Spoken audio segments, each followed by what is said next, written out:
All right, let's dive into this pretty wild case with the body in room 348. Yeah. We've got a stack of Vanity Fair excerpts, Right. police reports, even court transcripts to unpack here. Wow. Should be a fascinating deep dive. It's a fascinating case because it really highlights how the initial assumption in a case can really create a blind spot for investigators. Absolutely. Yeah. And right from the get-go, we meet Greg Fleniken. Hardworking guy, found dead in his hotel room, TV still on, everything meticulously tidy, wallet full of cash, no signs of a struggle. Right. You would almost think he just drifted off. And that's exactly what the authorities initially believe. You know, the report highlights his age, smoking habit, the undisturbed room, all pointing toward a possible heart attack. And even in the Vanity Fair piece, they talk about how he was known for these meticulous habits. Like he would use his suitcase as a dresser. He'd lay down towels to avoid, crumbs on the bedspread. Wow. A towel to avoid crumbs. That's next level commitment to cleanliness. But you're telling me this pristine scene, this by-the-book heart attack setup, it's not what it seems. Not even close. Oh, boy. Enter Dr. Tommy Brown, the medical examiner, legendary in Beaumont, Texas. And he uncovers something that throws the whole case wide open. Okay, let me guess. He finds something totally unexpected during the autopsy, something that blows their tidy little theory right out of the water. Exactly. And we're not just talking about a minor detail here. We're talking Dr. Brown uncovers massive internal injuries, lacerated organs, broken ribs, even a ruptured heart. Wow. This wasn't just a man who died in his sleep. This was a brutal attack disguised as this quiet tragedy. You've got to be kidding me. A ruptured heart. And the police were ready to close this as a heart attack. Yeah. That's unbelievable. So what happened next? Did they have any leads? They hit a wall. Nobody seemed to have a motive to kill Greg. He kept to himself at the hotel. He had a good reputation with, family, co-workers. Their initial assumption had blinded them from other possibilities. So they were stuck. Dead end. Case closed? Or was it? Not quite. Okay. Greg's wife, Susie, steps in and hires someone who sounds like they walked straight out of a crime novel. Okay. Ken Brennan, seasoned private investigator, reputation for cracking the toughest cases. Right. Former Long Island cop, DEA agent, you name it. This guy'd seen it all. Okay. I'm already intrigued. We've got a meticulous crime scene, a baffling autopsy, and now a hotshot PI is on the case. What does Brennan uncover that everyone else missed? So he starts as any good investigator would, poring over every single detail of the case. And it's while studying the crime scene photos that he picks up on something incredibly subtle yet significant. Hit me with it. What's the detail that changes everything? Remember how Greg was a creature of habit? Always tidy, everything in its place? Well, Brennan notices something off about Greg's hand position in the photos. He was right-handed, yet there he was, a spent cigarette resting between the fingers of his left hand. Okay. I'll admit I probably would have missed that. What's the significance of the left hand? It suggested he was reaching for the door when something stopped him. This wasn't just a man dying peacefully in his sleep. Something was off. Brennan knew he had to re-examine the scene with fresh eyes. He goes back to that hotel room, this time with a very specific theory in mind. Okay. And he's not looking for a struggle, a forced entry, or the typical signs of a homicide. He's looking for something much subtler. So what did he find? What did everyone else miss? After a meticulous search of that room, his persistence pays off. Okay. He discovers this patched-up spot on the wall, made to look like just another scuff on the surface. But Brennan, with his trained eye, suspected otherwise. It was a bullet hole, expertly concealed. Hold on, a bullet hole. Are we saying that someone fired a gun in that hotel room? Right. But how did nobody hear it? Well, remember those electricians working next door? Yeah. The ones who mentioned they heard Greg coughing? Right. It all starts to come into focus a little bit, right? Wait a minute. You're telling me those electricians might be involved? This is getting juicy. Yeah. But what about Dr. Brown? Would he have missed something as obvious as a bullet wound? You know Dr. Brown, he's a stickler for details, right? Right. But he'd already staked his initial findings on this very specific narrative. Yeah. To get him to reconsider, to admit he may have overlooked something, that was going to be a challenge. So how do you convince him to take a second look? Well, it's with meticulous care and a touch of persuasion. Brennan lays out his findings, Okay.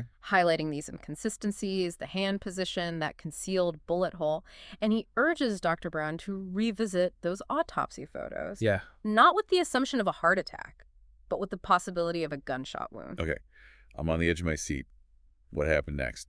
Did Dr. Brown finally see it? He did. Wow. Brennan walked him through those photos, pointing out these subtle details that align with a bullet's trajectory. Okay. The entry wound, hidden in the folds of the skin, the pattern of damage to the internal organs, even this tiny, almost invisible hole in Greg's heart. Wow. Talk about attention to detail. Yeah. So the gunshot wasn't just some random theory. Yeah. It was the missing piece of the puzzle. Yeah.